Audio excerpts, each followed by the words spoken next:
Halo adik-adik, sekarang kita lanjutkan membahas soal 16. Sebuah benda bergerak melingkar dengan jari-jari berarti R sama dengan 20 cm. Pada suatu pengamatan diketahui benda tersebut dapat berputar sebanyak, berarti itu omega bisa kita cari ya, 45 putaran setiap per 15 sekon.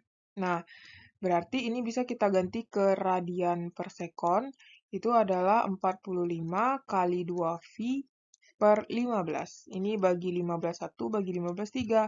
Berarti ini dapatnya adalah 6V radian per sekon. Kemudian yang ditanya frekuensi gerak benda.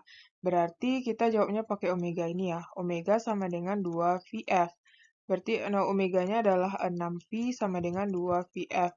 Coret-coret ini 3 sama dengan F. Jadi frekuensinya dapat 3 Hz.